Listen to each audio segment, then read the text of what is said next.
Before we dive into this story, drop a comment and tell us where you're watching from. And don't forget to rate this tale from 0 to 10 at the end. Now, let's begin. The afternoon sunlight streamed through the floor-to-ceiling windows of Madison Cole's cramped studio apartment, illuminating dust motes dancing in the air like tiny fireflies. She sat cross-legged on her worn gray couch, phone pressed against her ear, jaw clenched so tight, her teeth ached. Her mother's voice poured through the speaker with all the subtlety of a freight train. "Madison, sweetheart, I've arranged dinner with the Harrisons on Friday. Their son, Gregory, just returned from London. He's a financial analyst, very stable, very respectable." Her mother paused for dramatic effect, and I've seen his photo. Quite handsome. Madison closed her eyes, counting backward from 10 in her head. This was the 4th setup this month alone. "Mom, I already told you, I'm not interested in blind dates right now. I'm focused on my career." "Your career." Her mother's tone sharpened like a blade being whetted. "Madison, you're 28 years old. Do you plan to spend your entire life buried in that little marketing firm? A good marriage is also an investment in your future." The words stung more than Madison wanted to admit. She glanced around her apartment, a thrift store coffee table covered with takeout containers, a bookshelf sagging under the weight of self-help titles and romance novels, a single framed photo of her college graduation. Her life wasn't glamorous, but it was hers. "Mom, I have to go. Meeting in 5 minutes." She lied smoothly. "We'll talk about this later." Before her mother could protest, Madison ended the call and tossed her phone onto the couch cushion. It bounced once, then settled, screen glowing with 3 missed calls from earlier today, all from her mother. "This is insane." Madison stood, pacing the narrow space between her couch and kitchenette. She ran her fingers through her shoulder-length brown hair, mind racing. Her mother wasn't going to stop. Not until Madison showed up to one of these dinners with a boyfriend in tow, preferably one who checked all the boxes on her mother's imaginary perfect son-in-law checklist. An idea sparked, reckless and half-formed. What if I just hired someone? She said the words out loud, testing how they sounded in the empty apartment. They sounded crazy, but also maybe brilliant. Madison grabbed her laptop from the kitchen counter and flopped back onto the couch, fingers already flying across the keyboard. She opened a browser and typed, "Hire an actor for event." The search results flooded in. Acting services, event staffing, even a few escort agencies that made her cheeks flush. She scrolled past those quickly, landing on a site called Rent a Date, professional companionship for events, discreet, reliable, tailored to your needs. Madison chewed her bottom lip. This was absolutely ridiculous. She was a grown woman, a marketing coordinator with a respectable job and her own apartment. She shouldn't have to resort to hiring a fake boyfriend just to get her mother off her back. But as she stared at the website, imagining one more excruciating setup dinner with another Gregory or Chad or Preston, her resolve solidified. She clicked the contact form. The questionnaire was surprisingly detailed. Event type, family gathering, date and time. Friday, 7 p.m. Duration, 3 hours. Preferred appearance and personality traits. Madison hesitated over that last one. What did she even want in a fake boyfriend? Someone charming enough to convince her mother, but not so charming that things got complicated. She typed, "Professional, well-spoken, able to handle family dynamics. Bonus if he can pretend to be genuinely interested in boring stories about gardening. My mother loves talking about her roses." She hit submit before she could second-guess herself. The confirmation email arrived within minutes. "Your request has been received. One of our professionals will contact you within 24 hours to discuss details." Madison snapped the laptop shut and exhaled a long, shaky breath. There. Done. Now all she had to do was wait, and hope she hadn't just made the worst decision of her life. The next morning, Madison woke to her phone buzzing on the nightstand. She squinted at the screen, still groggy. Unknown number. Normally, she'd let it go to voicemail, but something made her answer. "Hello." Her voice came out scratchy. "Miss Cole?" A man's voice, deep and smooth, like aged whiskey poured over ice. "This is regarding your request through Rent-A-Date." Madison bolted upright, suddenly wide awake. "Oh. Yes. Hi, I'm Ethan Mercer. I'll be your, companion for Friday evening." There was a slight pause, as if he found the term amusing. "If you're still interested, we should meet beforehand to go over details. Make sure we're on the same page." That made sense. Madison swung her legs out of bed, already mentally rearranging her schedule. "When works for you?" "Today, if possible." "There's a coffee shop on 5th and Maple, corner spot called Brew Haven. Does 2 o'clock work?" Madison glanced at her calendar. She had a project deadline, but she could push through it this morning. "2 works. How will I recognize you?" "I'll recognize you." His tone was confident, not arrogant. "See you then, Madison." He hung up before she could respond. Madison stared at her phone, a strange flutter in her chest. His voice had been, well, really nice. Professional, but with an undercurrent of something else. Warmth, maybe? She shook her head, laughing at herself. He's an actor, Madison. This is literally his job. Don't be weird. Still, as she showered and dressed, pulling on jeans and a soft blue sweater, she couldn't help the small thrill of anticipation curling in her stomach. By 1:45, Madison was stationed at Brew Haven, nursing a latte and trying not to check the door every 30 seconds. The cafe smelled like roasted coffee beans and cinnamon, its brick walls covered with local art. Soft indie music played overhead. At exactly 2 o'clock, the door chimed. Madison looked up and froze. The man who walked in was not what she expected. Tall, easily over 6 feet, with dark hair that looked effortlessly styled, like he'd just run his fingers through it. He wore a charcoal gray sweater that fit perfectly across broad shoulders, dark jeans, and leather boots that had seen some wear, but in a deliberate, fashionable way. But it was his face that made Madison forget to breathe for a second. Sharp jawline, straight nose, and eyes so intensely blue they seemed almost unreal under the cafe's warm lighting. He scanned the room with a calm, assessing gaze. Then his eyes landed on her. A faint smile touched his lips. "Madison?" She managed a nod, not trusting her voice. He crossed the space in a few long strides and extended his hand. "Ethan Mercer." His handshake was firm, warm. Madison shook it, acutely aware of how her palm felt small in his. "Hi." She cleared her throat. "Thanks for meeting me." "Of course." He gestured to the seat across from her. "Mind if I grab a coffee first?" "No, go ahead." She watched him walk to the counter, moving with an easy confidence that suggested he was comfortable anywhere. The barista, a college-aged girl, practically melted when he smiled at her. Madison felt a pang of something, jealousy, which was absurd. "Focus, Cole. This is business." When Ethan returned with a black coffee, he settled into the chair and regarded her with an expression that was both friendly and analytical. "So," he took a sip. "Tell me about Friday." Madison launched into an explanation, trying to sound casual. "My mom has been setting me up on blind dates non-stop. I just need a break, you know? If she thinks I'm seeing someone, she'll back off for a while." Ethan nodded slowly. "And this dinner is with your family?" "Just my mom and dad. Maybe my younger brother if he's in town. It's at their house. My mom will cook. My dad will ask you about sports and stocks. And if my brother shows up, he'll probably try to embarrass me with childhood stories."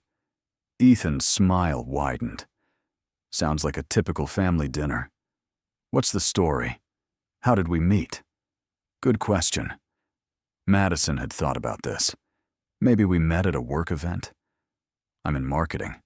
You could be, I don't know, a consultant or something. He tilted his head thoughtfully. Consultant works. Vague enough to avoid detailed questions. How long have we been dating? She hesitated. A month? Long enough to be serious, but not so long that they'd expect us to be engaged. Reasonable. He pulled a small notebook from his jacket pocket and jotted something down. Any particular personality traits I should emphasize? Be yourself, I guess. Madison laughed nervously. I mean, polite, interested in what they say. My mom loves gardening, so if you can feign interest in roses, you'll win her over. Ethan's eyes glinted with amusement. I actually do know a bit about roses. My grandmother was obsessed with them. Really? Madison leaned forward, surprised. Yeah. Hybrid teas, floribundas, the whole deal. He shrugged. I spent summers at her house. She'd make me help in the garden. It's perfect. Madison felt a weight lift off her shoulders. Okay, this might actually work.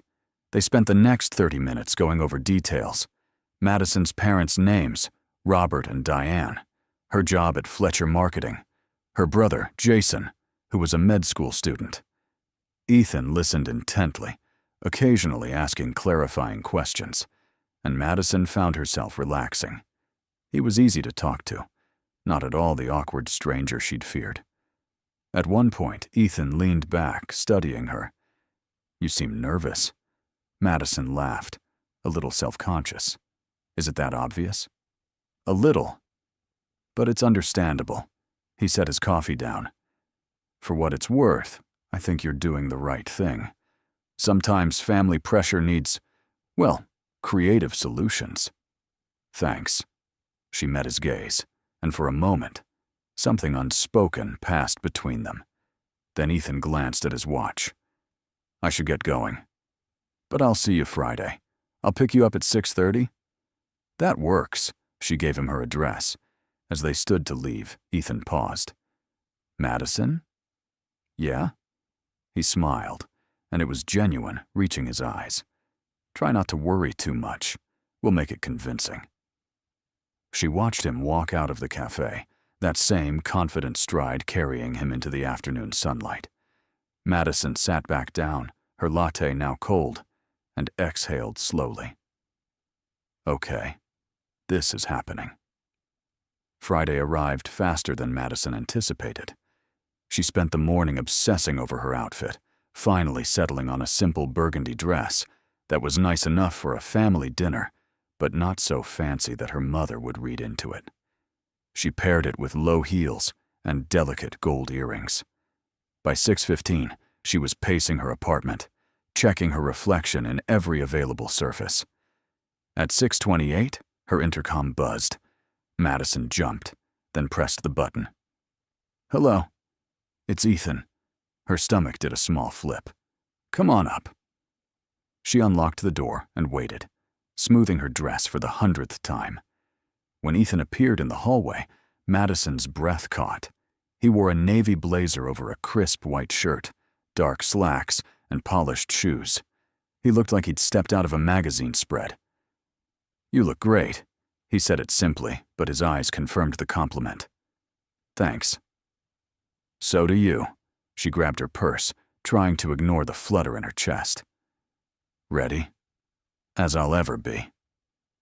In the car, a sleek black sedan that Madison suspected was way beyond the budget of a typical actor for hire, Ethan kept the conversation light. He asked about her week, her favorite restaurants, her thoughts on the upcoming holidays. It felt less like a briefing and more like, well, a real date. When they pulled up to her parents' house, a modest 2-story home with a meticulously maintained front lawn, Madison's anxiety spiked. Ethan must have noticed, because he reached over and gently squeezed her hand. Hey, we've got this, His touch was warm, reassuring. Madison nodded, drawing strength from his calm. Okay, let's do this. They walked up the front path together. Before Madison could knock, the door swung open. Her mother stood there, eyes bright with curiosity. "Madison, sweetheart." Diane Cole's gaze immediately shifted to Ethan, widening with pleasant surprise. "And you must be Ethan." She extended her hand with practiced grace. "Diane, Madison's mother. Pleasure to meet you, Mrs. Cole." Ethan shook her hand, his smile easy and genuine. "Madison's told me so much about you. Please, call me Diane." She ushered them inside, already charmed. Come in, come in. Dinner's almost ready." Madison shot Ethan a quick look. He winked, so subtle her mother wouldn't have caught it, but Madison did. Her nerves settled just a fraction. The house smelled like roasted chicken and herbs. Her father, Robert, emerged from the living room, wiping his hands on a dish towel. "You must be Ethan." He offered a firm handshake. "Robert Cole." "Good to meet you, sir." Ethan's posture straightened slightly, respectful. Madison felt a flicker of relief. Her father appreciated formality. They moved into the dining room, where the table was set with her mother's good china. As they settled into seats, Diane began her interrogation disguised as polite conversation. "So, Ethan, Madison mentioned you're a consultant. What field?" "Business strategy, primarily," Ethan replied smoothly. "I work with mid-sized companies looking to optimize operations and scale effectively." Robert nodded approvingly. "Sounds like solid work. Competitive field, I'd imagine." "It can be. But I enjoy the challenge. Keeps things interesting." Diane brought out a salad, placing it in the center of the table. "And how did you two meet?" Madison jumped in. "At a networking event. Ethan was speaking on a panel about digital transformation. I was there for work, and we ended up chatting afterward." Ethan picked up the thread seamlessly. Madison asked the most insightful question of the evening. I was impressed. We grabbed coffee the next day, and, well, he glanced at Madison with a softness that almost seemed real. "Here we are." Diane practically glowed. "How wonderful." "You know, I always told Madison that professional events are a great place to meet quality people." Madison resisted the urge to roll her eyes. "Sure, Mom." Her father served the salad, and conversation flowed. Ethan navigated every question with practiced ease. He complimented the food genuinely, engaged Robert in a discussion about market trends, and when Diane mentioned her garden, he leaned forward with visible interest. Madison mentioned, "You're passionate about roses," Ethan said. "I'd love to hear about your varieties." Diane's face lit up. "Oh, you're interested in gardening." "My grandmother was a master gardener," Ethan explained. "I spent summers helping her. She specialized in hybrid teas." "Do you grow those?" "I do." Diane set down her fork, fully engaged. "I have a bed of Mr. Lincolns and a few double delights, though I've been trying to cultivate a blue moon with mixed results. They can be temperamental." Ethan nodded knowingly, prone to black spot if the humidity's too high. "Have you tried adjusting your mulch?" Diane blinked, clearly delighted. "You really do know your roses." Madison watched in astonishment. He wasn't faking it. He genuinely knew what he was talking about. Her mother was eating out of his hand. Dinner continued with more of the same. Ethan was attentive, asking follow-up questions, laughing at her father's dry jokes, and including Madison in every anecdote, making it clear she was the center of his world, at least for tonight. At one point, Diane leaned over and whispered loudly enough for everyone to hear, "Madison, he's wonderful." Madison forced a smile, feeling a strange pang. "Yeah, he really is." After the main course, as Diane cleared plates, Robert invited Ethan into the living room to see his collection of vintage watches. Madison followed, curious. Her father was notoriously particular about his watches. He rarely showed them to anyone. Robert opened a glass case, revealing rows of meticulously maintained timepieces. This one's a 1967 Omega Speedmaster.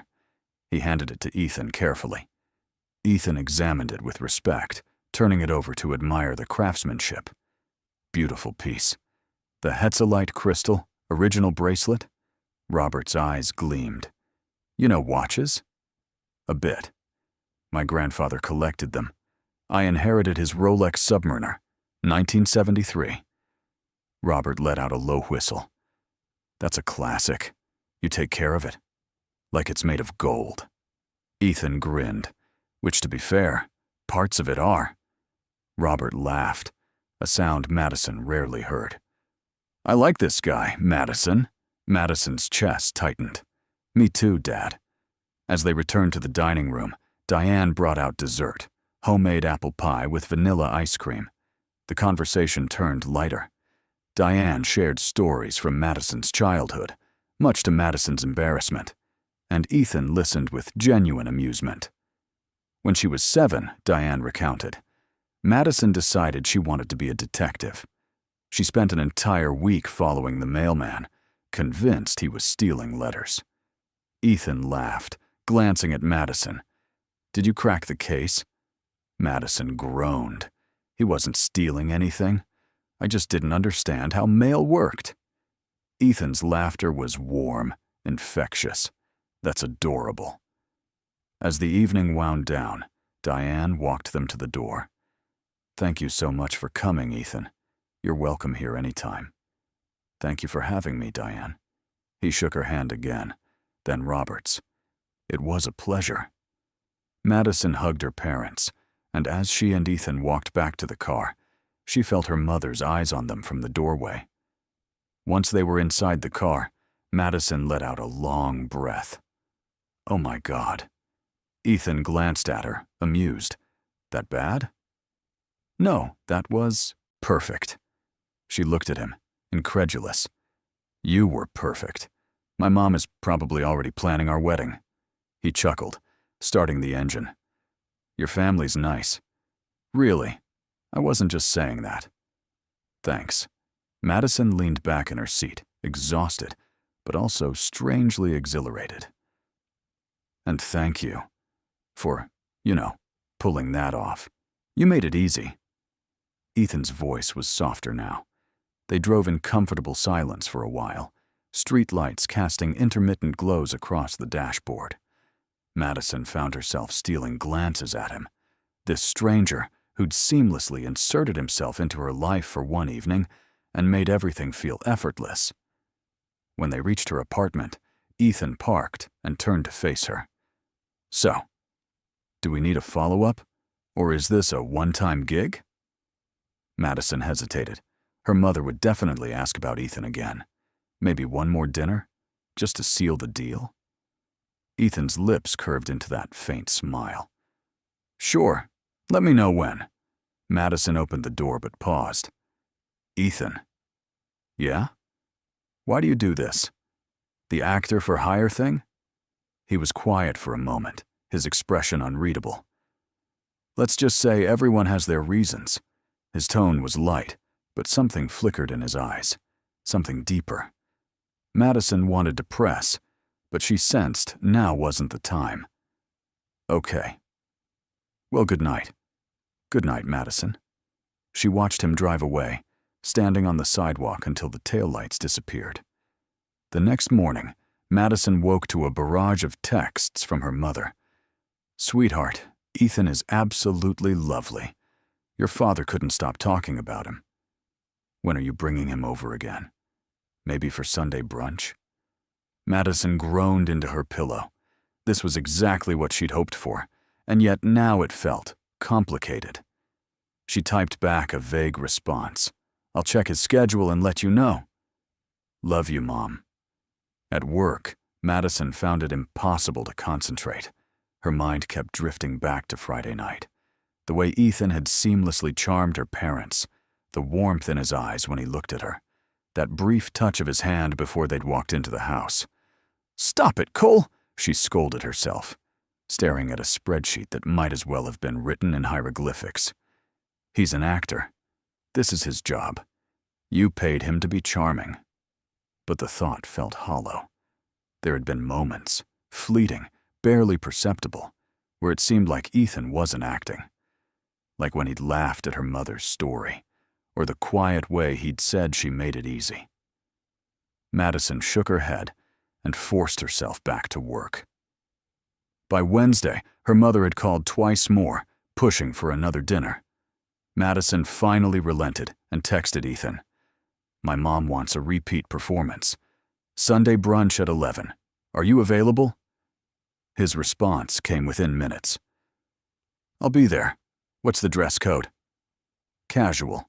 Maybe a button-down? My mom will definitely try to feed you until you can't move." "Noted." "See you Sunday." Madison stared at his message, then impulsively typed. "Thanks again for Friday. You really saved me." 3 dots appeared then. "Anytime, Madison." Something about the way he wrote her name made her stomach flutter. Sunday morning arrived with clear skies and unusually warm weather for late autumn. Madison chose a soft cream sweater and jeans, pulling her hair into a loose ponytail. When Ethan arrived at her apartment to pick her up, he was dressed in a navy button-down and khakis, looking effortlessly put together. "Morning," he greeted her with that now familiar smile. "Morning." She grabbed her bag. "Ready for round 2? "Absolutely." On the drive over, they fell into easy conversation. Ethan asked about her week, and Madison found herself telling him about a difficult client at work, how she'd had to redo an entire campaign because the client kept changing their mind. "That sounds frustrating," Ethan said. "It is. But it's also part of the job, you know? You can't take it personally." He glanced at her. "That's a good mindset. Not everyone manages that." Madison shrugged. "What about you? What was your week like?" Ethan hesitated, just for a second. "Busy. Meetings, proposals, the usual." There was something in his tone, a guardedness that hadn't been there before. Madison wanted to ask more, but they were already pulling up to her parents' house. Brunch was set up on the back patio, a table laden with fruit, pastries, scrambled eggs, bacon, and fresh orange juice. Diane greeted them with enthusiasm, and Robert shook Ethan's hand warmly. "Good to see you again, son." "You too, sir," Ethan replied. As they settled around the table, the atmosphere was relaxed. Diane asked Ethan about his work, and he answered with the same polished ease as before. But Madison noticed something. Every so often, his answers were just vague enough to deflect deeper questions. He was skilled at it, redirecting the conversation back to her parents, or to Madison herself.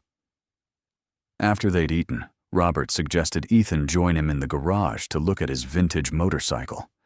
Madison stayed with her mother, helping clear dishes. Diane hummed happily as she rinsed plates. "Madison, I have to say, Ethan is exactly the kind of man I hoped you'd meet. Stable, respectful, clearly adores you." Madison felt a twist of guilt.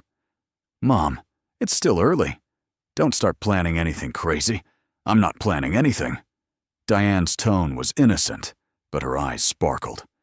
"I'm just saying, he's a keeper." In the garage, Robert showed Ethan his restored 1974 Triumph Bonneville. Ethan ran a hand along the fuel tank, admiring the clean lines. "This is beautiful. You restore it yourself?" "Most of it." Robert nodded. "Took me 3 years. My wife thought I was crazy." "I can see why you'd put in the time," Ethan said. "It's a work of art." Robert studied him for a moment. "You're good for Madison, you know. She's been, I don't know, lighter since she started seeing you?" Ethan's expression shifted, something unreadable crossing his face. "She's easy to care about."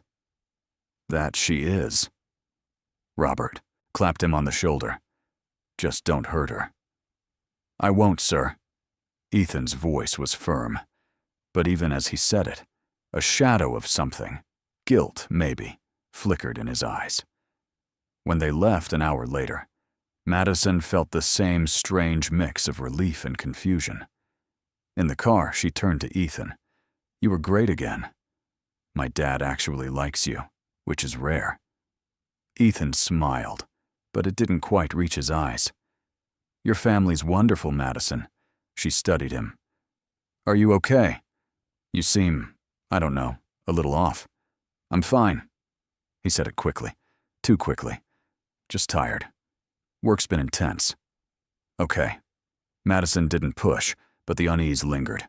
That night, alone in her apartment, Madison opened her laptop and, on impulse, typed Ethan Mercer into a search engine. Pages of results loaded, articles, business profiles, even a few photos from charity events. Madison's heart stopped. Ethan Mercer wasn't an actor for hire. He was the CEO of Mercer & Hale Consulting, one of the most prestigious strategy firms on the East Coast. She clicked on an article from a business journal. Ethan Mercer, 32, took over the family firm at 28 after his father's sudden retirement. Under his leadership, the company's revenue tripled. Known for his sharp mind and even sharper negotiation skills, Mercer keeps his personal life intensely private. Madison sat back, her mind reeling. Why would a successful CEO be pretending to be a rent-a-date actor? It made no sense. Madison barely slept that night. Her mind spun with questions, theories, and an uncomfortable knot of emotions she couldn't quite untangle. By morning, she'd made a decision. She needed answers. At 8:30, she texted Ethan, "Can we talk?" "It's important." His response came an hour later. "Sure. Coffee this afternoon? Same place." Madison agreed, though her stomach twisted with nerves. The hours until their meeting crawled by. She tried to work, but every email felt like static. Finally, at 2 o'clock, she walked into Brewhaven. Ethan was already there, seated at the same corner table they'd occupied the first time. He looked up as she approached, his expression cautious. "Madison." "Hey." She slid into the chair across from him, her hands folded tightly in her lap. There was a beat of silence. Then Madison took a breath. "I know who you are." Ethan went very still. His face remained neutral, but she saw the flicker of something. Acknowledgement, maybe resignation in his eyes. "I'm guessing you Googled me." Madison nodded. "Why didn't you tell me? Why did you pretend to be some actor for hire when you're the CEO of a consulting firm?" Ethan leaned back, exhaling slowly. "It's complicated." "Try me." He was quiet for a long moment, his gaze fixed on the table. Then he looked up, and his voice was quieter than she'd ever heard it. "Because I needed a break." "From what?" "From being Ethan Mercer, CEO. From the expectations, the scrutiny, the endless string of setups and networking events where everyone wants something from me." He ran a hand through his hair, a gesture that felt uncharacteristically vulnerable. "I saw your request on that site, and for some reason, it felt like an escape, a chance to be someone else for a night. Someone who didn't have to perform for shareholders or live up to a legacy." Madison stared at him, her anger softening into something more complex. "So you lied to me. I didn't lie. I just didn't correct your assumption." He met her eyes, and I know that's not much better. She shook her head, overwhelmed. "Do you have any idea how insane this is? I brought you to meet my parents. They think you're my boyfriend. My mother is already planning our future." "I know." His voice was steady but laced with regret. "And I'm sorry, Madison. I never meant for it to go this far." "Then why did you agree to come to brunch? Why didn't you just walk away after the first dinner?" "Because." He hesitated, and for the first time since she'd met him, Ethan looked uncertain. "Because I didn't want to." Madison's breath caught. "What?" "I didn't want to walk away." He said it simply, but the weight of the words hung between them. You're God. You're not like anyone I've met. You're real. You don't care about my company or my connections. You're you. And spending time with you, even under these ridiculous circumstances, has been the most genuine thing I've experienced in years. Madison didn't know what to say. Part of her wanted to stay angry, to tell him this was all too much. But another part, a part that had been growing stronger with each moment they spent together, whispered that she understood. I don't know what to do with this, she finally said. Neither do I, Ethan admitted. But I don't want to stop seeing you, even if it started as a lie. What I feel now isn't. Her heart pounded. What do you feel? That I'm falling for you, Madison. And that terrifies me, because I have no idea if you feel the same, or if you're going to walk out of here and never speak to me again. Madison looked at him, this man who'd somehow tangled himself into her life in the most absurd, impossible way. She thought about the way he'd made her laugh, how safe she'd felt with his hand in hers, the quiet moments where it had seemed like maybe, just maybe, this wasn't all pretend. I should walk away, she said softly. You should. He didn't look away. But I don't want to. A faint smile touched his lips. Then don't. They sat there, the cafe bustling around them, and Madison felt the shift. This wasn't a transaction anymore. This wasn't fake. It was messy and complicated and utterly real. Okay, she said finally. But no more secrets. No more half-truths. If we're doing this, we do it honestly. Agreed. Ethan reached across the table, his hand covering hers. Honestly. Madison's chest felt tight, but in a good way. Like something that had been locked up for too long was finally opening. So, she said, a smile tugging at her lips. What do we do now? Now. Ethan stood, pulling her gently to her feet. We go on an actual date. Not a fake one. Just you and me. Madison laughed, the sound lighter than it had been in days. Okay. Where are we going? You'll see. He didn't let go of her hand as they left the cafe, and Madison realized she didn't want him to.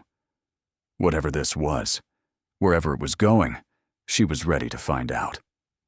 Ethan took her to a small art gallery on the edge of downtown, a place Madison had never been despite living in the city for years. The space was intimate, walls lined with vibrant paintings and sculptures that seemed to pulse with life. I didn't peg you for an art guy, Madison said as they wandered through the first room. There's a lot you don't know about me yet, Ethan replied, his tone light but sincere. But I plan to change that. They spent the next hour moving slowly through the gallery.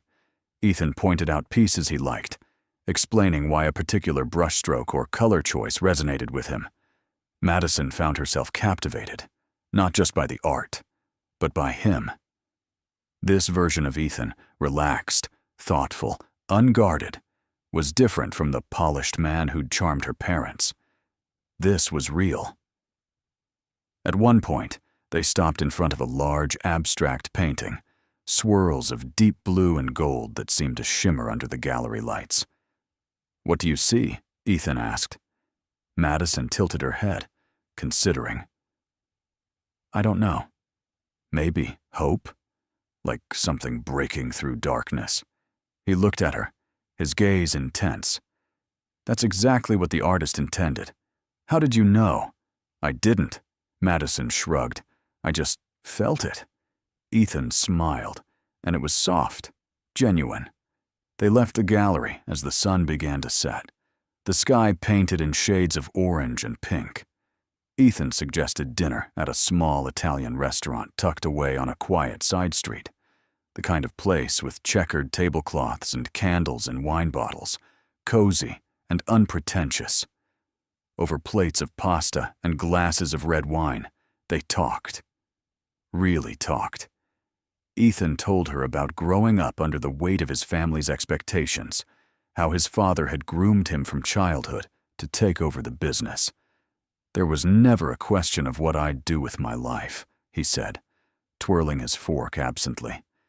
"It was always assumed I'd follow the path laid out for me." "Did you ever want something different?" Madison asked. "All the time," he admitted. "I wanted to study architecture, actually. Design buildings, create spaces where people could live and work and feel, I don't know, inspired." "Why didn't you?" "Because my father had a heart attack when I was 24. He recovered, but it shook him. He stepped down 2 years later and handed me the company. How could I say no?" Madison reached across the table, her fingers brushing his. "That must have been so hard."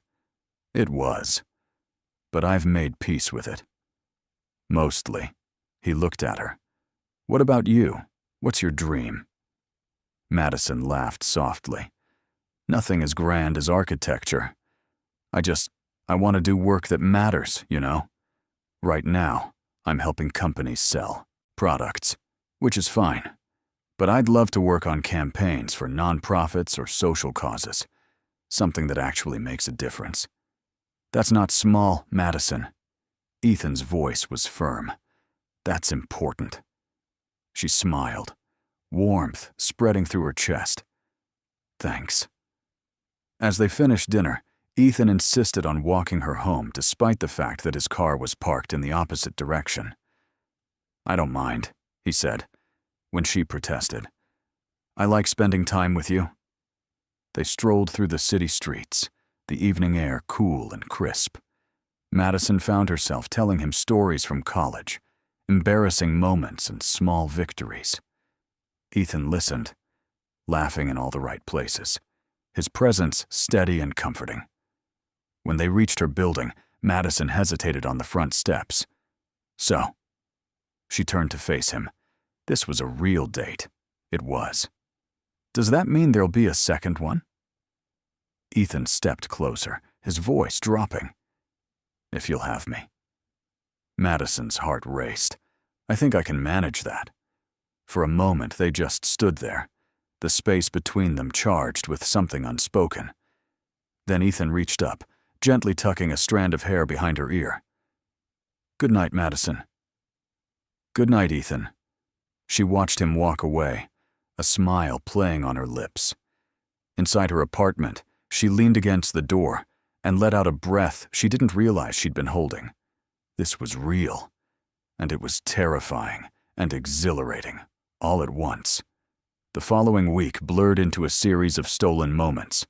Coffee dates before work, late-night phone calls that stretched past midnight, a spontaneous visit to a bookstore where Ethan bought her a novel she'd mentioned loving in college.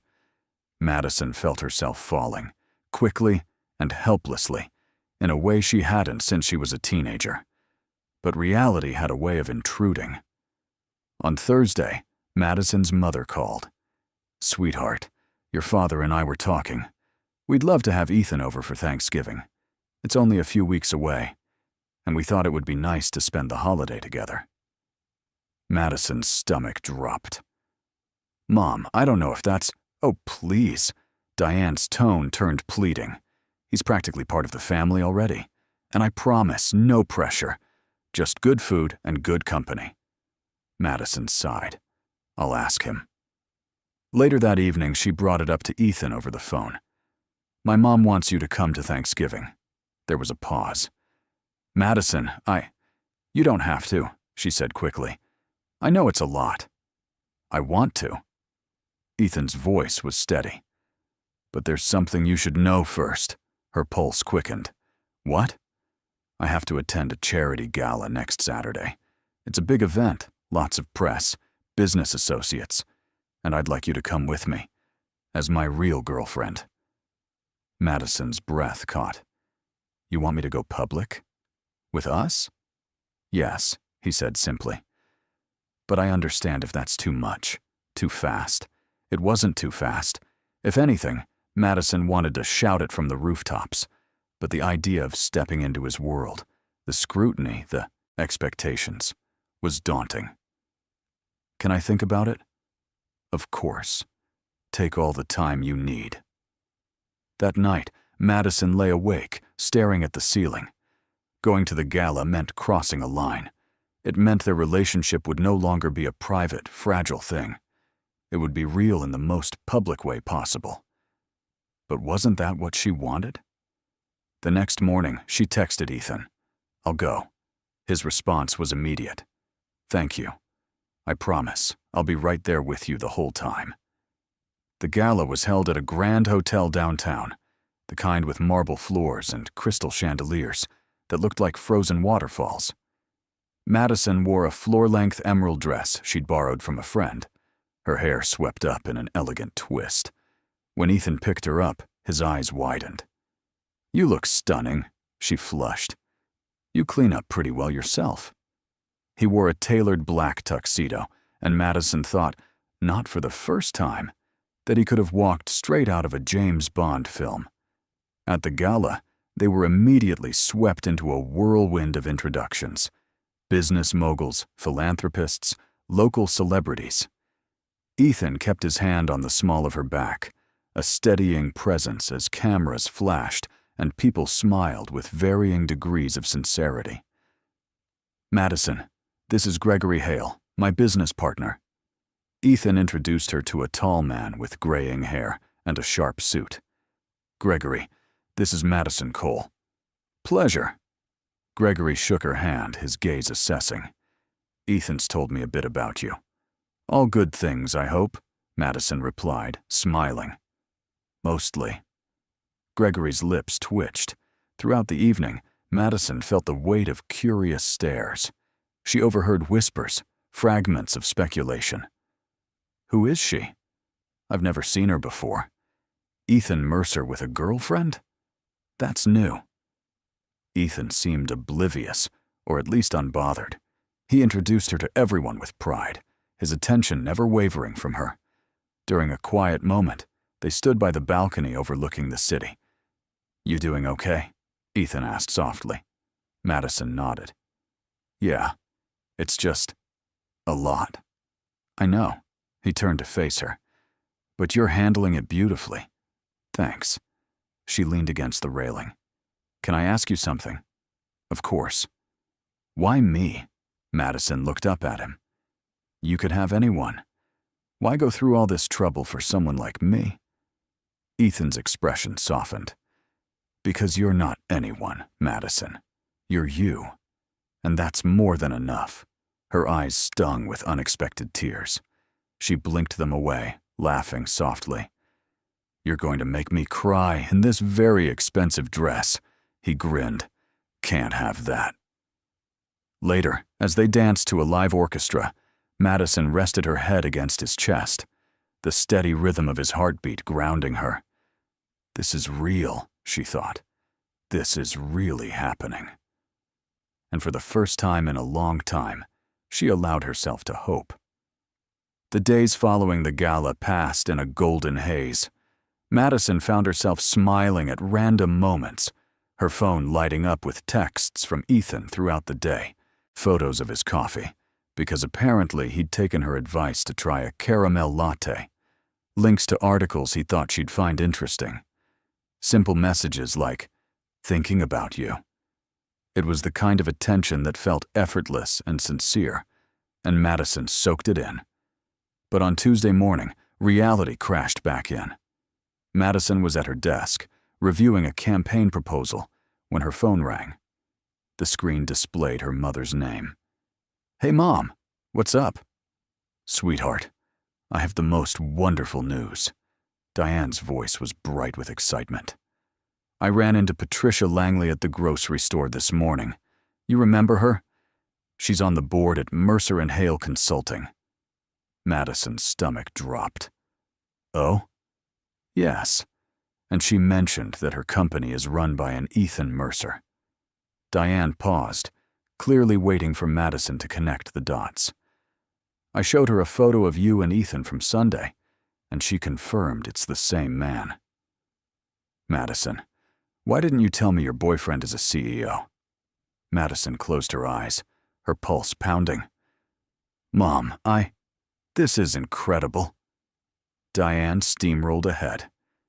Patricia said he's one of the most successful young executives in the city, and you've been so modest about it. Honey, this is exactly the kind of man I hoped you'd find. I didn't tell you because it's not about his job, Madison said, trying to keep her voice steady.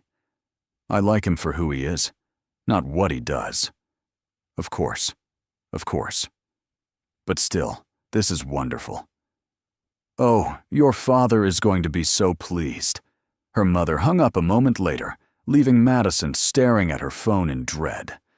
This was exactly what she'd been afraid of. Her mother wasn't seeing Ethan as a person anymore. She was seeing a status symbol, a prize. That evening, Madison met Ethan at his apartment for the first time. It was in a sleek high-rise downtown, all floor-to-ceiling windows and minimalist decor. The kind of place that screamed wealth, but somehow still felt warm, thanks to personal touches. Books stacked on the coffee table, a vintage record player in the corner, photographs on the shelves.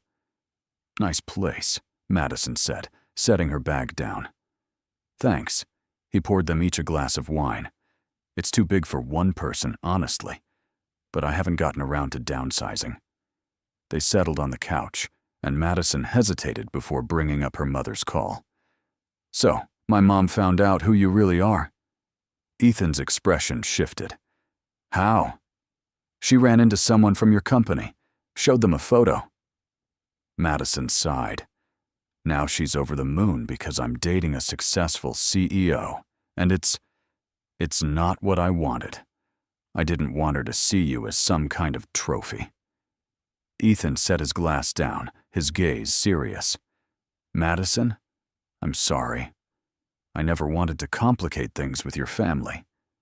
It's not your fault, she said quickly. It's just frustrating. I wish she could see you the way I do. How do you see me? He asked softly. Madison looked at him, her chest tight with emotion.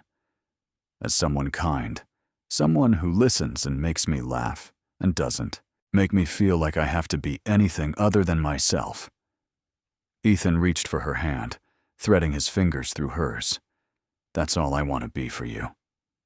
They sat in comfortable silence for a while, the city lights glittering beyond the windows. Then Ethan spoke again, his tone hesitant. There's something I need to tell you. Madison's heart skipped. What is it? My mother. She's been trying to set me up for years. Ethan's jaw tightened. She has very specific ideas about who I should be with. Someone from the right family, the right background. It's exhausting. Madison frowned. Does she know about me? Not yet. But she will soon. There's a family dinner next month, and I'd like you to come, if you're willing. Madison swallowed. You want me to meet your mother? I do. But I'll understand if you'd rather not. She can be intense. Madison thought about her own mother's enthusiasm, the way she'd latched onto Ethan's status. She could only imagine what his mother would be like. I'll go, she said finally. If you want me there, I'll be there. Ethan's relief was visible. Thank you. I know it's asking a lot. We're in this together, right? Madison squeezed his hand. Yeah.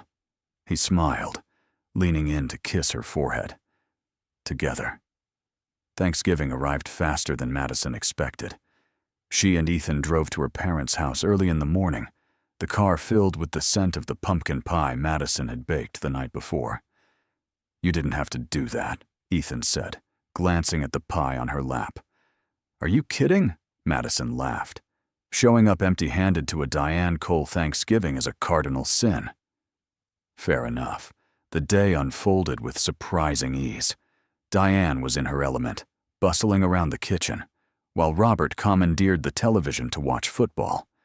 Jason, Madison's younger brother, had arrived the night before, and he immediately took to teasing Madison about Ethan. So, this is the guy who finally got you to stop being a workaholic hermit, Jason said, grinning. I wasn't a hermit, Madison shot back. You literally once told me your ideal Friday night was Netflix and a pint of ice cream. Jason turned to Ethan. Did she mention that? Ethan chuckled. She may have left that part out. I like you already. Jason clapped him on the shoulder. Dinner was a chaotic, joyful affair. The table was laden with turkey, stuffing, mashed potatoes, cranberry sauce, and a dozen other dishes. Conversation flowed freely, punctuated by laughter and the occasional playful argument. At one point, Diane raised her glass. I'd like to make a toast. She looked around the table, her eyes misty. To family. And to the people who become family. She glanced meaningfully at Ethan. We're so grateful to have you here, Ethan. Thank you, Diane. Ethan's voice was sincere. I'm grateful to be here. Madison felt a lump in her throat. This was what she'd wanted. A family moment that felt real and unforced. And somehow, despite the complicated beginning, it was. After dinner, as they helped clean up, Jason pulled Madison aside. He's good for you, you know. Madison raised an eyebrow. Oh, now you're giving relationship advice? Jason grinned. I'm serious. You seem happy. Happier than I've seen you in a long time. She smiled. I am happy. Good. Jason nudged her. Don't screw it up. I'll try not to. Later, as she and Ethan drove home, Madison rested her head against the window, exhausted but content. Thank you for today, she said softly. For what? For being there. For fitting in so perfectly. Ethan glanced at her, his expression warm. Your family makes it easy. Madison reached over, taking his hand. I'm really glad you're in my life, Ethan. Me too, Madison. Me too. The following week, Ethan invited Madison to his mother's estate for the family dinner he'd mentioned. Madison spent the days leading up to it in a state of low-level anxiety, trying on and discarding at least a dozen outfits before settling on a classic navy dress. It'll be fine, Ethan assured her on the drive over. My mother can be particular, but you'll see what I see. Which is? He glanced at her, smiling. Someone extraordinary. Madison's nerves didn't quite settle, but his words helped. The Mercer estate was even more imposing than she'd imagined. A sprawling property with manicured gardens, a circular driveway, and a house that looked like it belonged in a period drama. A butler, an actual butler, greeted them at the door. Good evening, Mr. Mercer. Miss Cole. This way, please. They were led into a formal dining room, where a woman sat at the head of a long table. Evelyn Mercer was in her early 60s, impeccably dressed in a cream suit, her silver hair styled in a sleek bob. She rose as they entered, her gaze sharp and assessing. Ethan. She kissed his cheek, then turned to Madison. And you must be Madison. Mrs. Mercer. Madison extended her hand, forcing a calm smile. It's a pleasure to meet you. Evelyn's handshake was brief. Please, sit. Dinner was served with military precision. Course after course of expertly prepared food that Madison barely tasted, too aware of Evelyn's scrutiny. The conversation was polite, but stilted. Evelyn asked Madison about her work, her family, her education. Each question felt like a test. So, you work in marketing, Evelyn said, her tone neutral. Yes, Madison replied. I specialize in brand strategy and digital campaigns. Interesting. And your family? What do they do? My father is a retired accountant. My mother is a homemaker. And my younger brother is in medical school. Evelyn nodded, but Madison couldn't tell if she approved or not. Ethan jumped in, steering the conversation toward lighter topics, but the tension remained. After dinner, Evelyn invited them into the sitting room for coffee. As they settled into plush chairs, she turned to Madison with a measured smile.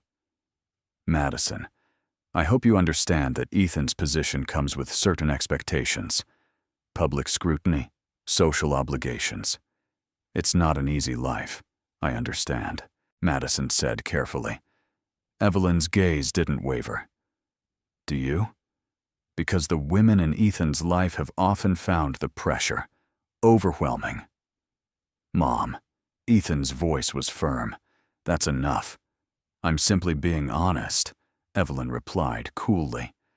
I want to ensure Madison knows what she's getting into.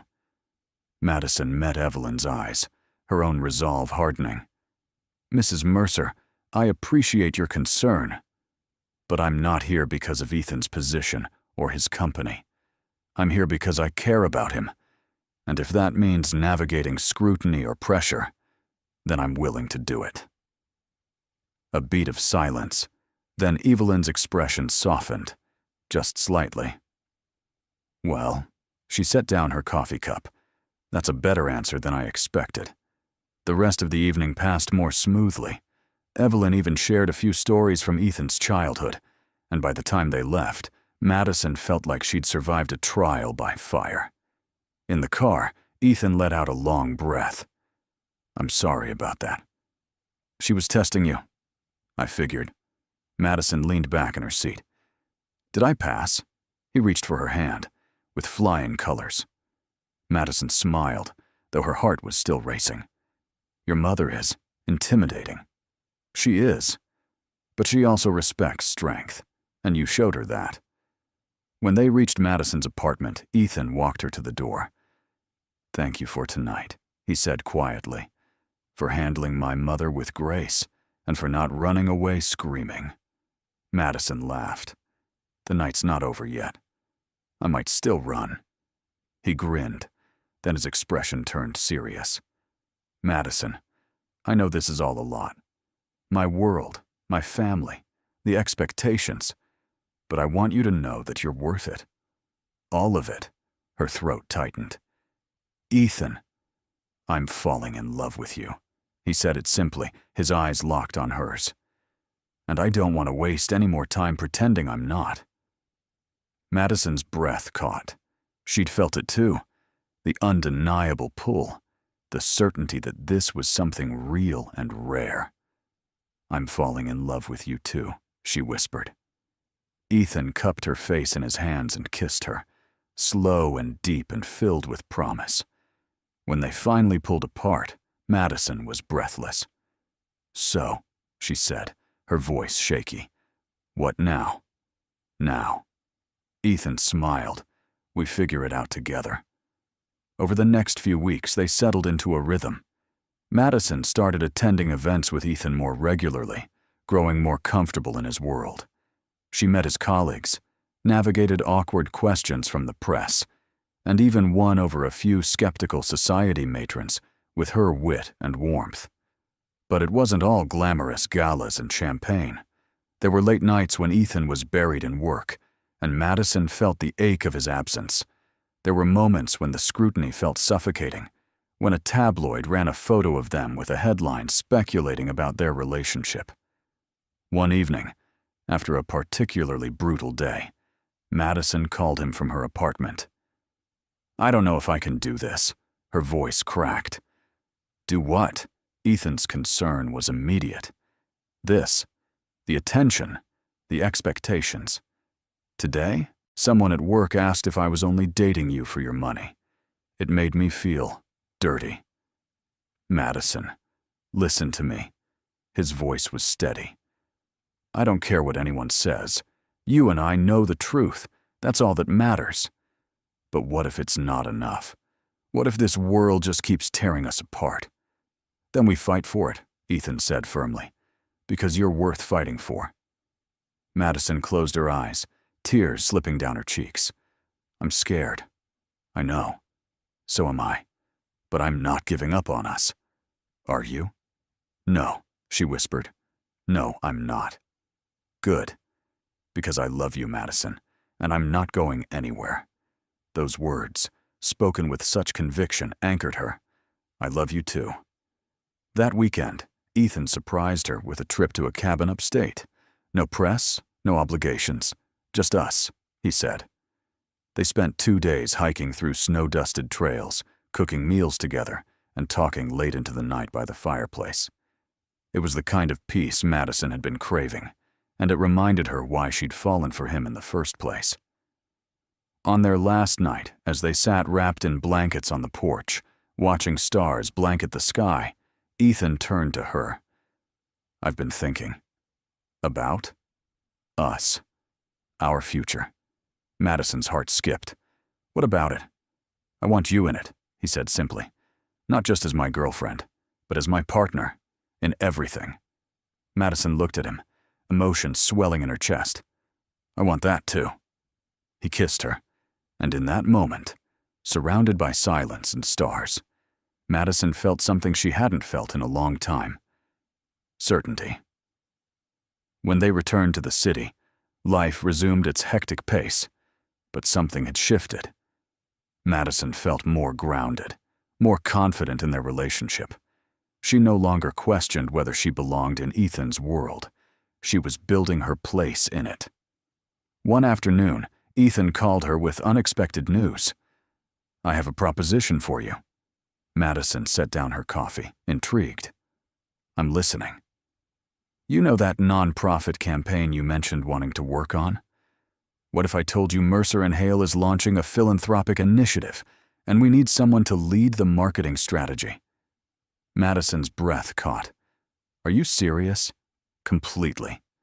We're focusing on education and clean energy. It's exactly the kind of work you said you wanted to do, and I can't think of anyone better suited for it." "Is this because we're dating?" she asked carefully. "Because I don't want special treatment. It's because you're talented." Ethan's tone was firm. "I've seen your work, Madison. You're brilliant. But if it makes you uncomfortable, I understand." Madison thought about it. This was an opportunity she'd dreamed of, but she didn't want their personal relationship to complicate things professionally. "Can I think about it?" "Of course. No pressure." A few days later, after consulting with a mentor and weighing the pros and cons, Madison accepted. She drafted a formal proposal, presented it to Ethan and his partner Gregory, and was hired on merit. The work was challenging and rewarding. Madison threw herself into the role, crafting campaigns that highlighted the stories of students and communities transformed by the initiative. She worked long hours, but it didn't feel like a burden. It felt like purpose. Ethan was careful to keep their professional and personal lives separate at the office. But there were moments, a shared glance across a conference room, a quick smile in the hallway, that reminded Madison how lucky she was. One evening, after a successful campaign launch, the team gathered for drinks. Gregory raised his glass to Madison, whose vision brought this whole thing to life. The team cheered, and Madison flushed with pride. Later, as she and Ethan walked back to his apartment, she leaned against him. "Thank you." "For what?" "For believing in me." He wrapped an arm around her. "Always." But it wasn't all smooth sailing. A few weeks later, a tabloid ran a story questioning whether Madison had gotten her position through nepotism. The headline was vicious. "Mercer's girlfriend lands cushy job. Coincidence?" Madison was devastated. She sat in Ethan's apartment, staring at the article on her phone, tears streaming down her face. "They're making it sound like I didn't earn this." Ethan knelt in front of her, taking her hands. "You did earn it. Everyone on the team knows that. Let them talk. We know the truth. But what if people believe it? What if they think I'm just some gold digger? Then they're idiots." His voice was fierce. "Madison, you're one of the most talented people I know. Don't let a trashy headline make you doubt that." She wanted to believe him, but the sting lingered. The next day, Gregory called a team meeting. He addressed the article head-on. "I want to make something clear," he said, his gaze sweeping the room. Madison Cole was hired because of her skills and her vision. Anyone who suggests otherwise doesn't know what they're talking about. The team nodded, and a few people voiced their support. It helped, but Madison still felt the weight of scrutiny. That evening, she and Ethan had a difficult conversation. "Maybe I should step down," Madison said. "From the campaign?" Ethan looked horrified. No.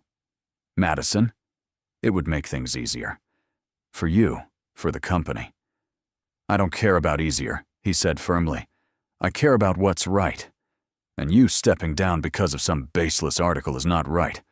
But the attention will die down. It always does. He cupped her face. Madison, don't let them win. Don't let them take this from you.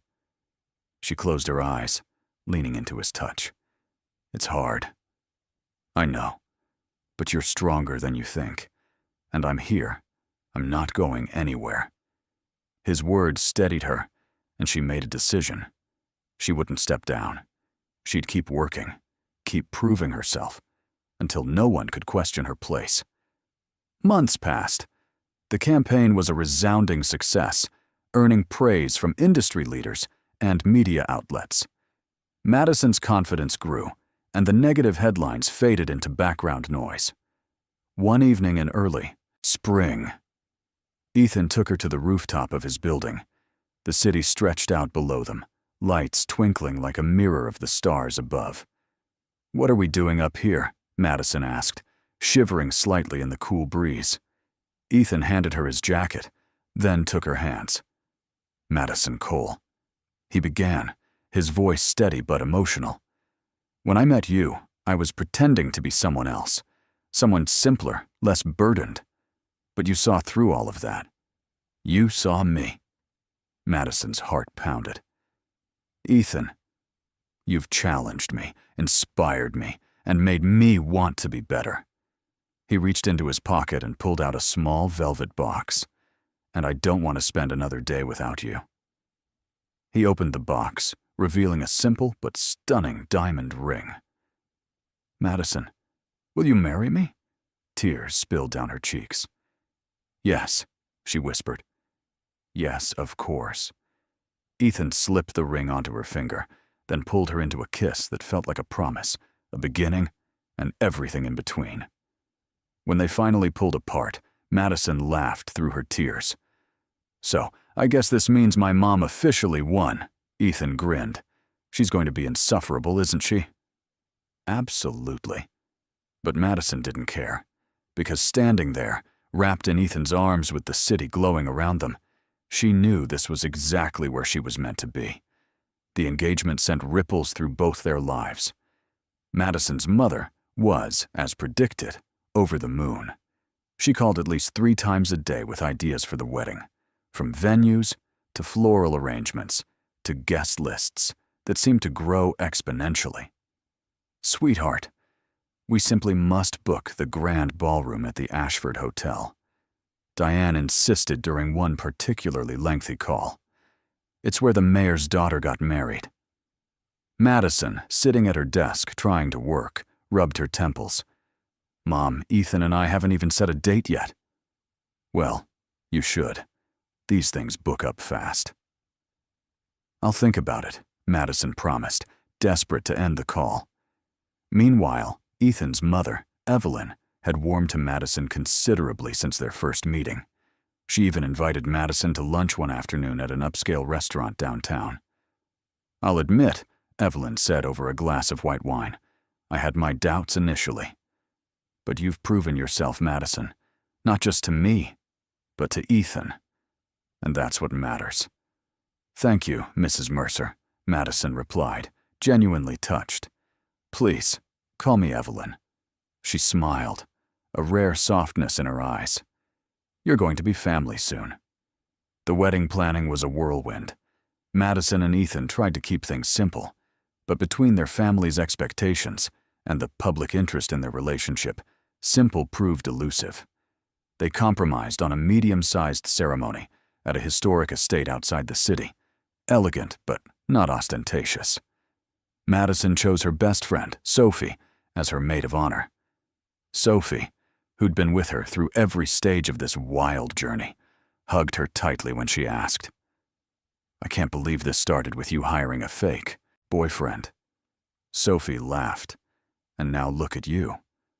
"Neither can I," Madison admitted, "but I wouldn't change a thing." Ethan asked Jason to be one of his groomsmen, a gesture that meant the world to Madison. Her little brother had become genuinely close to Ethan over the months, and seeing them bond filled her heart. As the wedding date approached, Madison found herself reflecting on how far they'd come. From a desperate attempt to escape her mother's matchmaking to a real, deep love that had weathered scrutiny, doubt, and public attention. One evening, a week before the wedding, she and Ethan sat in his apartment, going over last-minute details. "Are you nervous?" she asked. "A little," he admitted. "Not about marrying you, about everything else. The ceremony, the attention. What if something goes wrong?" "Then we'll handle it," Madison said, echoing words he'd once told her. "Together." He smiled, pulling her close. Together. The wedding day arrived with clear skies and a gentle breeze. Madison stood in the bridal suite, staring at herself in the mirror. Her dress was simple but stunning, a fitted bodice with delicate lace sleeves and a flowing skirt. Sophie adjusted her veil, eyes misty. "You look perfect." Madison took a shaky breath. "I feel like I'm going to throw up. That's normal." Sophie laughed. "But you've got this. And Ethan's out there, probably pacing a hole in the floor waiting for you." The ceremony was held in a garden overlooking rolling hills. White chairs lined a petal-strewn aisle, and a string quartet played softly. As Madison walked down the aisle on her father's arm, she saw Ethan waiting at the altar. His expression, awe, love, certainty made her breath catch. When she reached him, he took her hands, his grip steady and warm. "You're beautiful," he whispered. "You're not so bad yourself," she whispered back, blinking away tears. The officiant began, but Madison barely heard the words. She was too focused on Ethan, on the way he looked at her, like she was the only person in the world. When it came time for vows, Ethan spoke first. "Madison, when I met you, I was pretending to be someone else. But you saw the real me.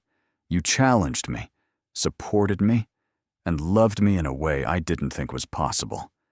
I promise to spend the rest of my life being the man you deserve, to love you fiercely, to support your dreams, and to always, always make you laugh, even when you want to strangle me."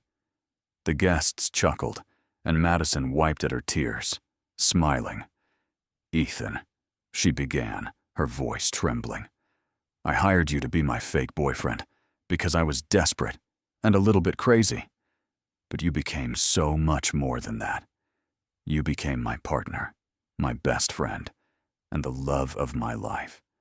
I promise to stand by you, to challenge you when you need it, and to remind you every day how extraordinary you are. And I promise to never let my mom plan another event without consulting you first." Laughter rippled through the crowd, and Ethan grinned. The officiant pronounced them husband and wife, and when Ethan kissed her, the world seemed to pause. It was perfect.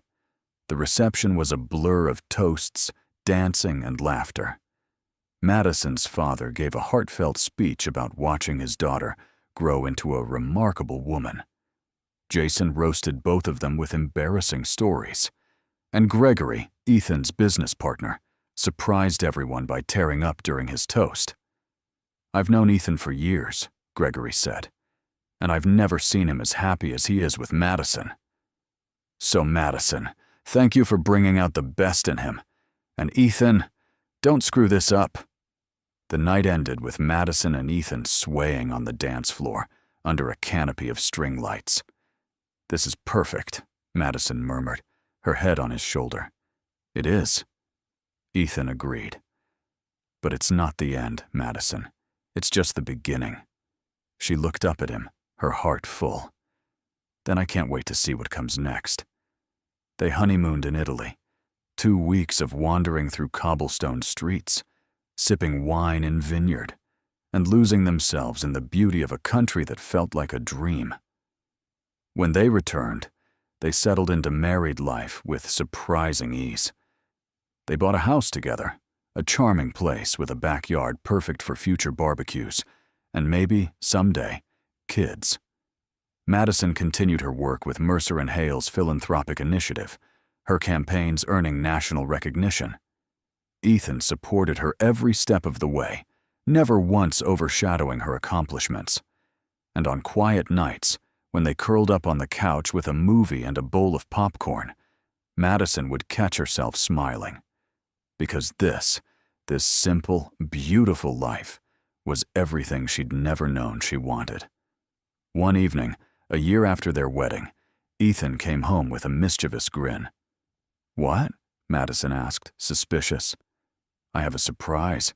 He pulled out 2 tickets. "We're going back to Brewhaven." "The cafe?" "Why?"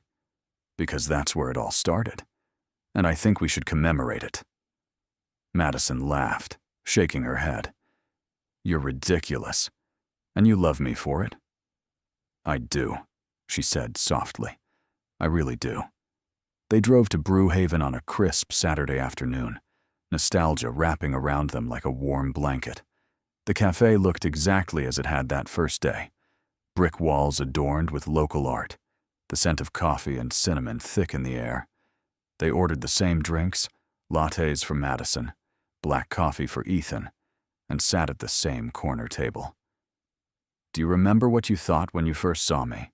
Ethan asked, grinning. Madison laughed. "Honestly, I thought you were way too good-looking to be a real actor for hire. I figured it was some kind of scam. And yet, you still met me." "Because I was desperate," she teased. "And curious." Ethan leaned back, his eyes warm. "I'm glad you were both." They talked for hours, reminiscing about the awkward moments, the close calls, the unexpected turns that had brought them here. At one point, Madison reached across the table, taking his hand. "You know, when I hired you, I was just trying to get my mom off my back. I never imagined I'd find the love of my life." Ethan squeezed her hand. "Best hiring decision you ever made?" "Absolutely." As they left the cafe, Madison paused on the sidewalk, looking back at the brick building. "Thank you," she said softly. "For what?" "For taking a chance on a ridiculous request, for being exactly what I needed, even when I didn't know it." Ethan pulled her into his arms, kissing the top of her head. "Thank you for seeing me, Madison, for making me want to be real." Life continued its steady rhythm. Madison's career flourished. She was invited to speak at conferences, her campaigns studied as case examples in marketing courses. Ethan's business expanded, but he made a conscious effort to prioritize balance, spending more time at home, more time with Madison. They hosted dinners with friends and family, their home filled with laughter and warmth. Madison's mother, predictably, hinted about grandchildren at every opportunity. But Madison and Ethan took their time, savoring the life they were building together. One spring evening, 2 years after their wedding, Madison found herself standing in their backyard, watching the sunset paint the sky in shades of pink and gold. Ethan came up behind her, wrapping his arms around her waist. "What are you thinking about?" "Everything." She leaned back against him. "How different life is now compared to where I thought I'd be. Better or worse?" "Better." She turned in his arms, looking up at him. "So much better." He kissed her, slow and tender. A few months later, Madison discovered she was pregnant. She told Ethan on a quiet Sunday morning, handing him a small wrapped box over breakfast. His confusion turned to shock, then overwhelming joy as he opened it to find a pair of tiny baby shoes. "We're having a baby?" His voice cracked. "We're having a baby," Madison confirmed, tears streaming down her face. Ethan pulled her into his arms, holding her like she was the most precious thing in the world, which, to him, she was. The pregnancy was filled with moments of wonder and nervousness.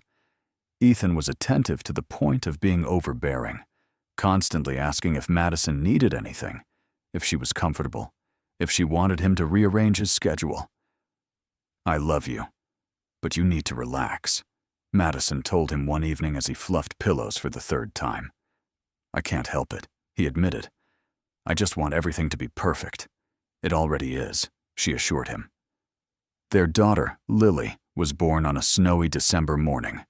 She was perfect, with Ethan's blue eyes and Madison's smile. Holding her for the first time, Madison felt a love so fierce it took her breath away. "Look at her," Ethan whispered, his voice filled with awe. "She's beautiful, just like her mom." Madison looked up at him, tears in her eyes. "We made a person, a perfect person." He kissed her forehead. "You're amazing, Madison."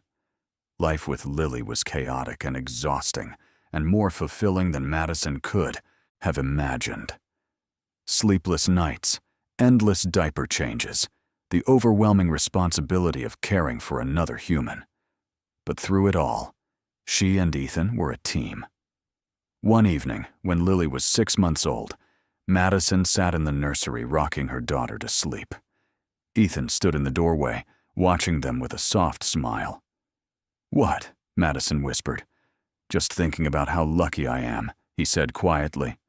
Madison smiled. "Me too." As Lily grew, she became a bright, curious child, full of laughter and mischief.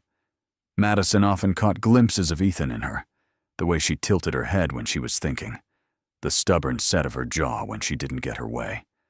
They celebrated birthdays and holidays, filled photo albums with memories, and built a life that was messy and beautiful and entirely theirs.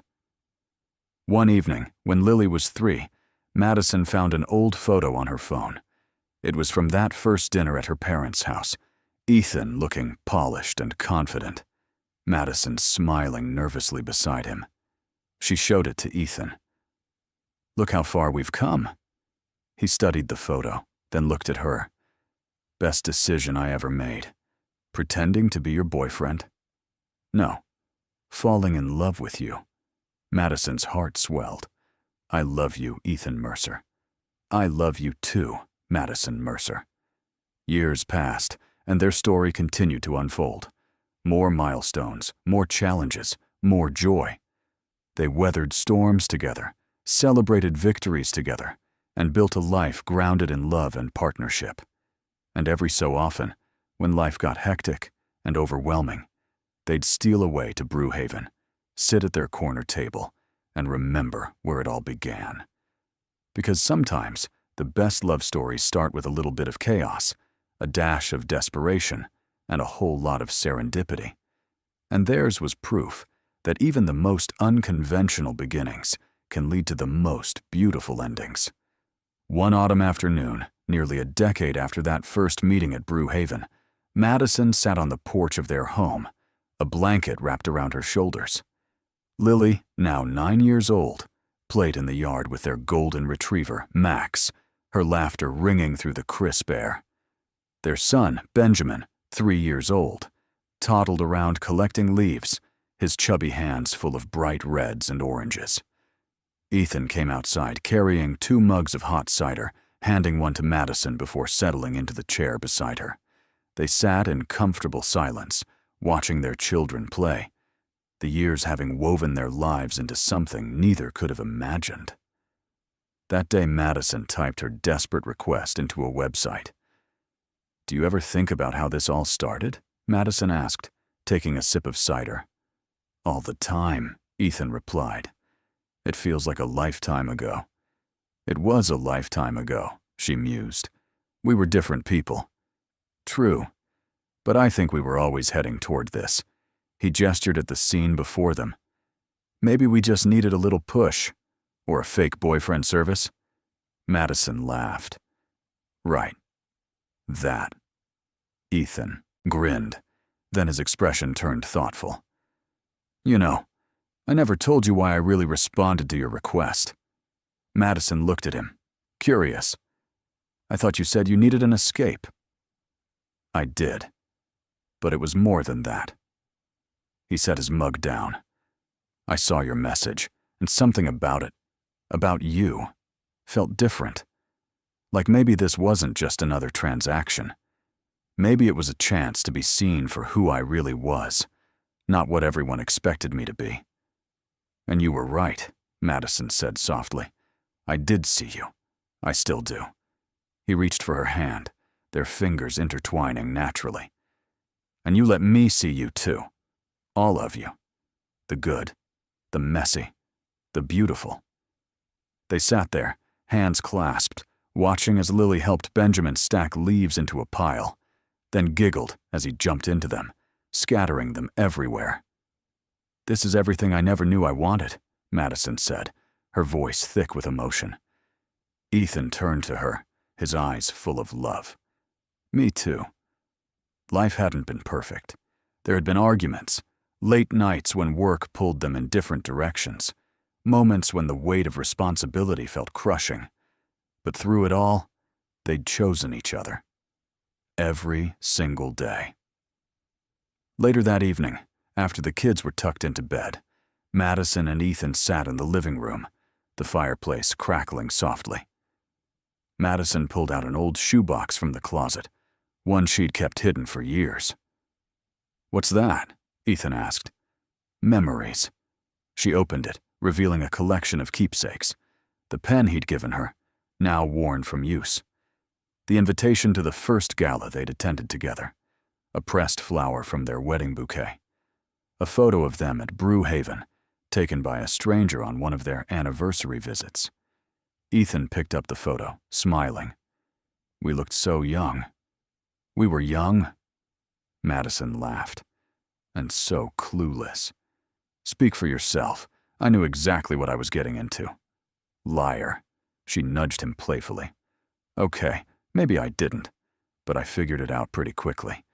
He set the photo down and pulled her close. "And I'd do it all over again in a heartbeat." "So would I," Madison whispered. They stayed like that, wrapped in each other's arms, the fire casting warm shadows on the walls. Outside, the world continued its relentless pace, but in this moment, everything was still. Eventually, Madison pulled back slightly, looking up at him. "Do you think Lily and Ben will understand someday?" "Understand what?"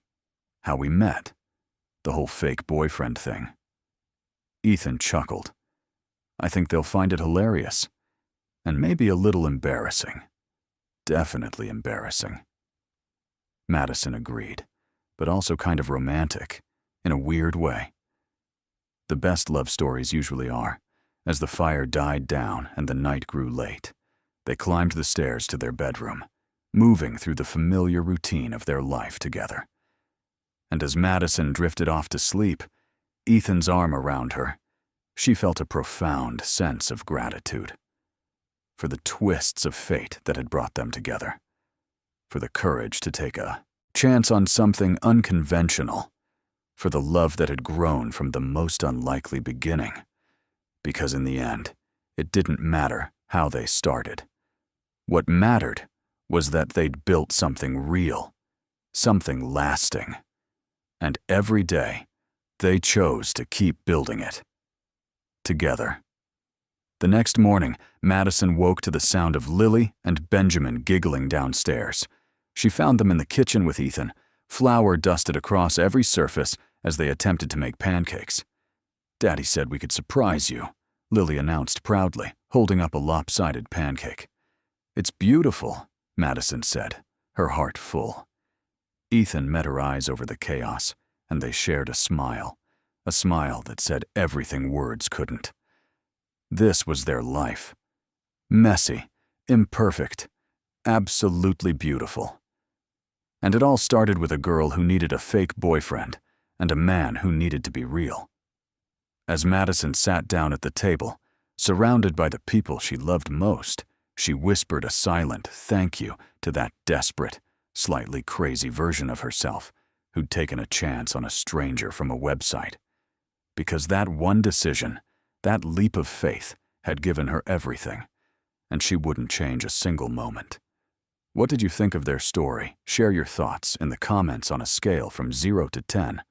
What's your rating? Subscribe to the channel and turn on notifications to follow all our stories and check out more emotional stories by clicking on the end screen.